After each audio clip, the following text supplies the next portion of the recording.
नमस्कार दोस्तों, कैसे हैं आप सभी। उम्मीद करता हूं बिल्कुल ठीक होंगे। तो जैसा कि आपको पता है कि मेरे पास है Scorpio NZ8 select black colour.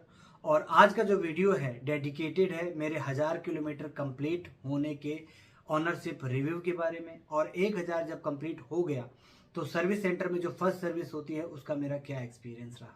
तो चलिए शुरू करते हैं। 1000 किलोमीटर तय करने का जो सफ़र रहा उसके बारे में मैं आपसे बात करूंगा। क्या अच्छा था, क्या बुरा था, किस चीज़ ने मुझे थोड़ा डिसअपॉइंट किया, किस चीज़ ने मुझे डिसअपॉइंट ना करके बहुत ज़्यादा सरप्राइजिंग कि बहुत अच्छा रहा। तो मैं आपको बता दूं, जो गाड़ी का इंजन है, ड्राइव है, सिटिंग पोजीशन है, नो डाउट बहुत अच्छी है। मैंने पहले भी वीडियो बनाए हुए हैं और मैंने स्कॉर्पियो एन क्यों सिलेक्ट की थी इसका भी वीडियो मैंने बना रखा है। तो अगर आपको ये जानना हो कि मैंने स्कॉर्पियो एन ही क्यों ली तो आप पीछे वीडियो जा करके देख सकते हैं। तो 1000 किलोमीटर कुछ ऐसे पूरे हुए कि मैं दिल्ली में रहता हूँ, नॉर्थ वेस्ट दिल्ली में। तो यहाँ से मेरे 2 चक्कर लग गए ये मुरथल, अमृत, सुखदेव। तो कुछ 200-250 किलोमीटर यहाँ कवर हो गए। उसके बाद में मुझे बदायूं जाना पड़ा। तो 250 किलोमीटर जाना, 250 किलोमीटर आना, मेरे ये कवर हो गए। और कुछ एक दो नई गाड़ी लेने के बाद में बंदा लॉन्ग ड्राइव पे चला जाता है। तो कुछ ऐसा रहा। जो अमरीक, सुखदेव और क्या बोलते हैं, जो बदायूं की ट्रिप थी मेरी 250 किलोमीटर, किसी शादी में गया था मैं। तो इसमें मुझे थोड़ा सा आइडिया लग पाया कि क्या सही है क्या गलत है। अब आप ये पूछेंगे कि पहले इन 1000 किलोमीटर में मेरी गाड़ी ने मुझे क्या एवरेज दी है। देखिए, गाड़ी मैंने अपनी ज़्यादा ट्रैफिक में तो खैर नहीं चलाई, क्योंकि मुझे पसंद भी नहीं है ट्रैफिक में गाड़ी लेके जाना। मैं टू व्हीलर प्रेफर करता हूँ और मेरा कोई ऐसा काम भी नहीं है कि मैं ज़्यादा से ज़्यादा per day bumper to bumper traffic में जाऊँ। और मेरी कोशिश भी यही रहती है कि जब मैं गाड़ी निकालूँ तो थोड़ा जो टाइम हो वो नॉन ट्रैफिक यानी ट्रैफिक ना हो। जैसे मैं अमरीक सुखदेव गया तो रात में 10:30-11 बजे के बाद गया तो ट्रैफिक नहीं था। वापस आया 2-2:30 बजे, ट्रैफिक नहीं था। दोनों बार ऐसे ही हुआ। फिर जब मैं बदायूं गया तो मैं मॉर्निंग के टाइम पे गया था, कुछ 4 से 5 बजे। तो दिल्ली से लेकर के गाजियाबाद तक मुझे कुछ खास ट्रैफिक नहीं मिला।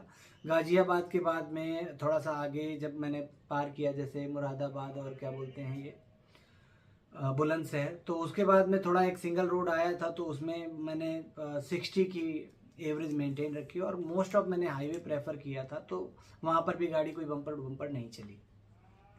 तो गाड़ी 1185 किलोमीटर के आसपास कवर हुई है, जिसमें 120 किलोमीटर जो है वो कंपनी के थ्रू जब मैंने रिसीव की थी वो डायल पर था। तो मैंने कुल मिला के हजार कितना 1050 के आसपास मैंने चलाई।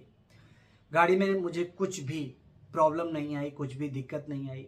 इंजन से रिलेटेड हो गया या पिकअप से रिलेटेड हो गया या ओवरऑल हर चीज़ मुझे बहुत ही ज़्यादा अच्छी लगी। बस थोड़ी सी दो चीज़ें जो थी जो मुझे डिसअपॉइंट कर गई।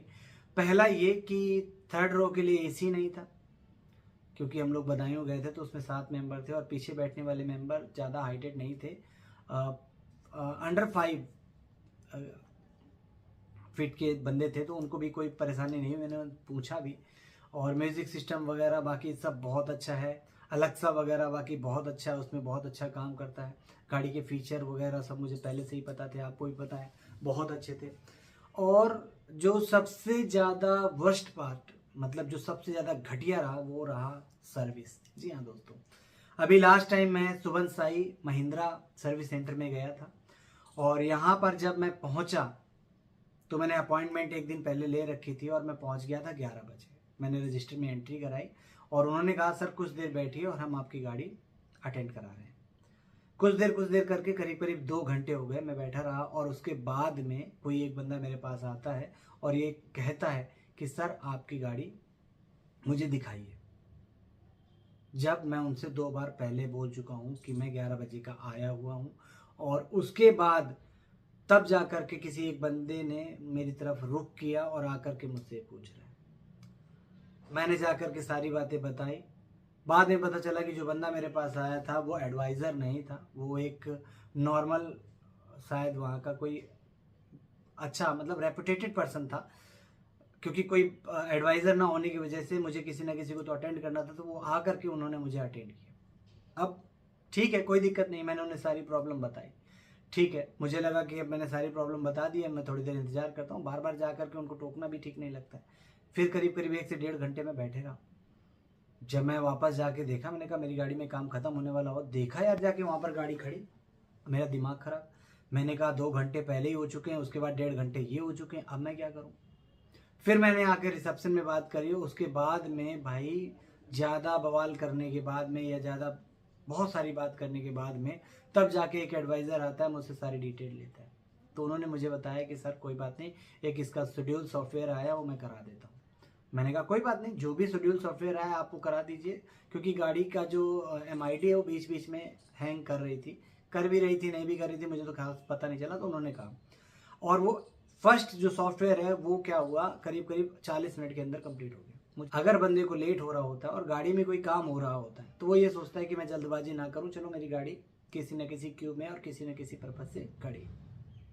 सॉफ्टवेयर अपडेट हो गया। सॉफ्टवेयर अपडेट होने के बाद में गाड़ी को लगा दिया वॉशिंग में, चेकअप करने के बाद मैं आकर के बैठ गया। 2 घंटे बाद मुझे लगा यार इनफ टाइम है, इस टाइम पे तो कंप्लीट हो गया। बिलीव मानिए 2 घंटे बाद गाड़ी मेरी वॉशिंग के बाहर ही खड़ी थी। मेरी बहुत ज़्यादा बहस होने के बाद, मेरी बहुत ज़्यादा, मैंने कहा मुझे गाड़ी नहीं करानी, मुझे गाड़ी वापस दे दो। उन्होंने कहा सर 10 मिनट लगेंगे, अब काम हो चुका है, पूरा 15 मिनट लगेंगे, काम हो चुका है। भाई मैं क्या बताऊं कि कितना थर्ड क्लास, ऑलमोस्ट 4 से 5 घंटे हो चुके हैं। उसके बाद में भी मेरा कोई रिस्पांस नहीं, जबकि आपको पता है कि पहली सर्विस में चेकअप होता है, चेकअप के बाद में गाड़ी वॉशिंग होती है, वॉशिंग होने के बाद में गाड़ी को दे दिया जाता है कि जाइए। और 2 घंटे 2.5 घंटे हो गए। भाई मैं क्या बताऊं कि मेरा क्या हाल था वहाँ, मैंने किस तरीके से वो घंटे, 6 घंटे ऑलमोस्ट हो चुके हैं। सोचिए ना 6 घंटे, भाई मैं क्या बड़ा बेवकूफ़ लग रहा था वहाँ बैठे हुए। कई बार बहस करने के बाद भी वहाँ पर कोई सुनवाई नहीं थी। ये नगली महिंद्रा सर्विस सेंटर की बात कर रहा हूँ, जो दिल्ली में है, नजफगढ़ के पास में नगली में। वहाँ के जितने भी बंदे हैं ना, वो एक नंबर के, क्या बताऊँ आपको, मैनिपुलेट और बकवास करने वाले, जो सिर्फ ये कहते हैं हाँ सर मैं आपके साथ हूँ, मैं कर रहा हूँ। वो कोई आपके साथ में नहीं, आपको याद भी नहीं करते। एडवाइज़र, बाद में पता चला एडवाइज़र लेट आ रहा है। तो मैं आपको भी एक स्क्रीनशॉट दिखा रहा हूँ। फिर मैंने ट्वीट किया,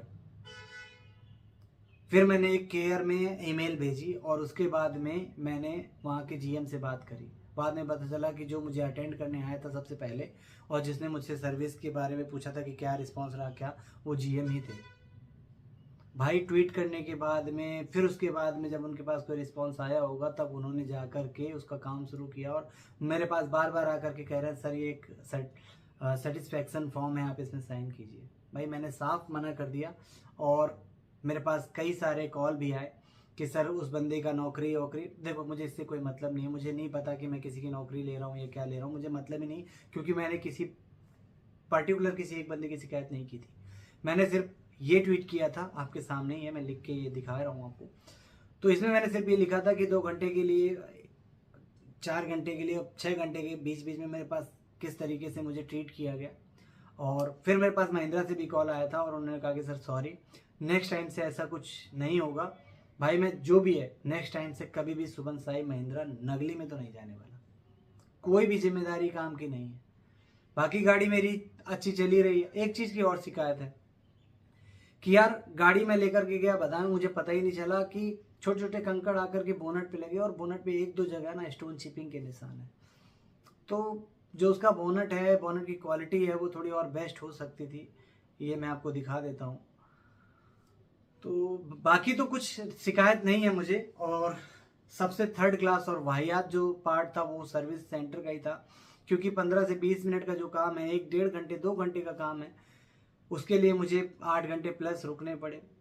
और एवरेज मैंने आपको बता दी है कि ये क्रूज़ कंट्रोल करने के बाद में 9 से 10 का प्रॉपर, बिलीव नहीं करेंगे आप, पर MID में है, मैं आपको दिखा देता हूँ।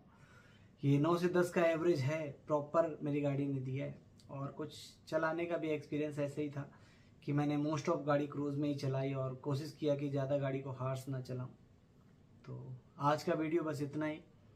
उम्मीद करता हूँ आप सब ठीक रहेंगे। और हाँ, सर्विस से मुझे बहुत ज़्यादा दुख है, अपनी गाड़ी से मुझे बहुत ज़्यादा प्यार है, मुझे कहीं पर भी कोई डिसअपॉइंटमेंट नहीं मिला।